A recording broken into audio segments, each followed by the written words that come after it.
um, I saw a very interesting perush in this week's parasha. We just mentioned mamash b'ktsara inside about the meraglim, right? שלח לך אנשים ויתורו את ארץ כנען. So HaKadosh Baruch Hu is giving permission to send people to check the land of Israel. And we all know what happened. And Rashi brings up the Midrash. Rashi says, למה נסמכה פרשת מרים לפרשת מרגלים? Last week's parasha, we spoke about Miriam talking against Moshe Rabbeinu, saying a Lashon Hara about Moshe Rabbeinu. So Rashi says, what's the comparison, what's the connection in between last week's parasha and this parasha? Rashi says the obvious answer. The Meraglim, they were supposed to learn from what happened to Miriam and not to talk bad about the land of Israel. And here the Mefarshim are asking a very obvious question. How you want them to learn from Miriam that she spoke about Moshe Rabbeinu, Adon Kol HaNevi'im, the greatest human being in history? How you want them to learn from that case, that story, right? Not to talk Lashon Hara about a piece of land, about rocks and trees. What's the tviyah? What's the how do you say the rebuke against the meraglim? Very bad that you didn't learn from Miriam. Ya habibi, can you compare bichlal? There was over 150 years ago. There was in Europe a certain rabbi by name Rav Moshe Ivier. Rav Moshe Ivier, he was a real tzaddik nistar. What does that mean, tzaddik nistar? If he's nistar, how do you know that he's a tzaddik? So the truth is that he was, whoever knew him for real, he knew that he was a gaon in the Torah.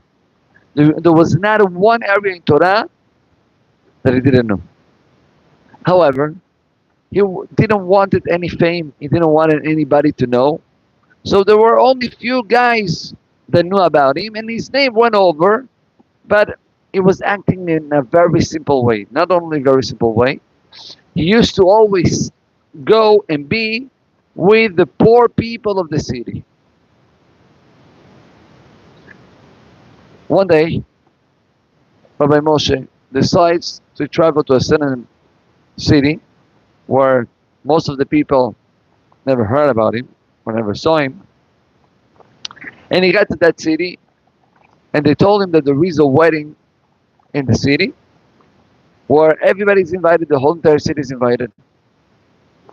He says, you know what, I'll go, because I have also Suda and also Mitzvah. He decides to go. Back in the days, they used to have the area for the Hashuvim, for the important people, and the area for the poor people. The poor people, they used to have like a table with food, but simple table, inviting all the poor people of the city, right? And then he had all the rest of the guests. Was the same thing over here. And obviously, Rav Moshe, he decided to go with the poor. Now the father of the Khatan that organized the wedding, he put very expensive kelim,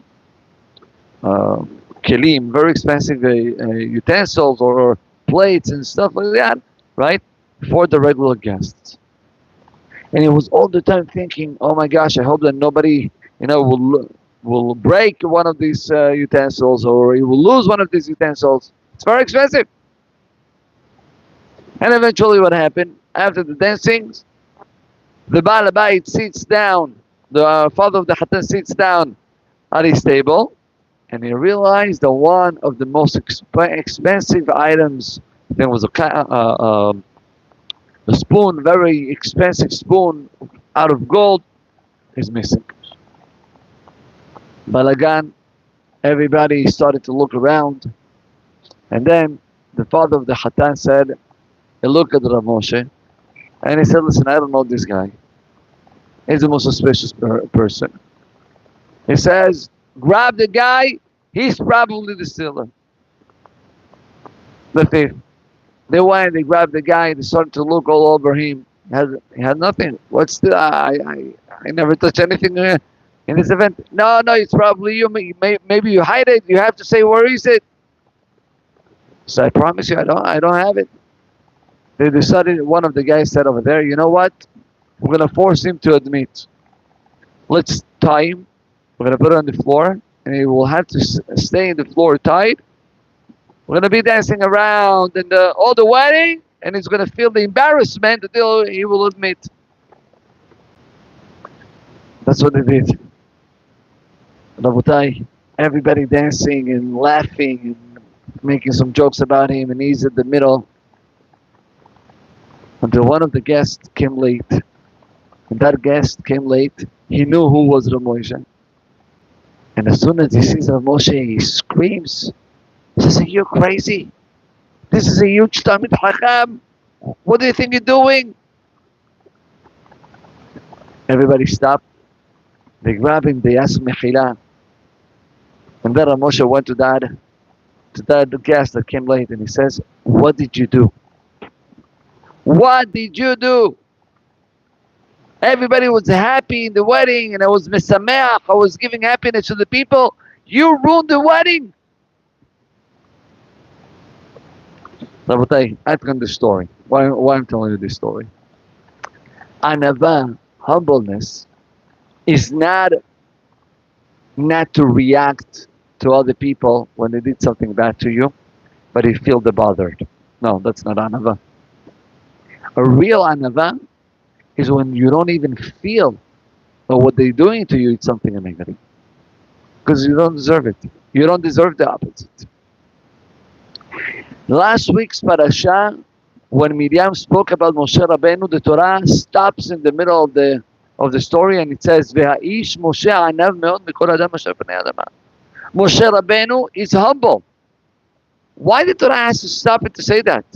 You know why? Because to Moshe Rabbeinu, it's not that he heard and he bothered him, but he didn't react it. No, he didn't even bother him.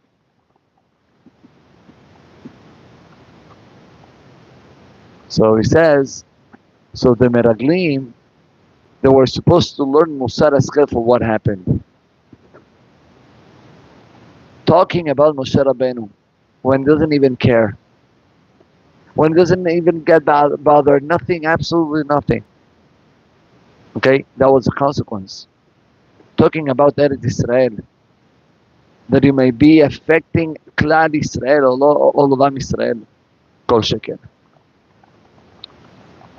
The Musar of this week's parasha is how careful we have to be with our mouth. I told you inside the Pelei Yoetz, I'll tell you one more thing about the Pelei Yoetz. It says the Pelei Yoetz, how careful a person has to be of not using his mouth for negative things. Whatever you say something negative, you create negative in your life. If you decide to use positive, you're creating positive in your life. It's all in your power.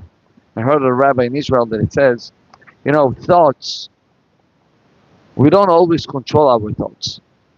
You have all type of thoughts coming up into your head.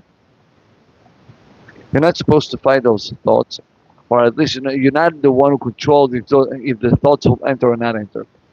But once they enter, once the thoughts are inside you, so you're the one who chooses if to believe them or not. That's Rabotai regarding every single thought that can happen in your mind. If it is thoughts of this guy, he's doing it purposely against me. If it is thoughts that he's probably having a whole plan, you know, to do this and that to my business.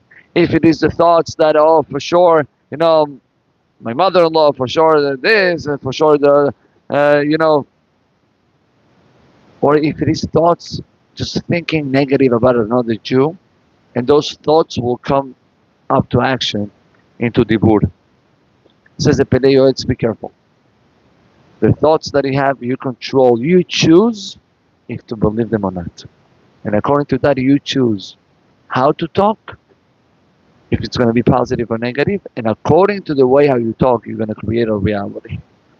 So I think that it's important for us to be mitchazek in the area of Lashon Hara, to be mitchazek in the area of talking positive, and HaKadosh Baruch Hu will act accordingly with Midat HaRachamim, and Borei Olam, Yomar Dai Letzarotenu, and Bezat Hashem, we should have only protection to our soldiers that are mamash mesirut nefesh. It's not normal, not normal.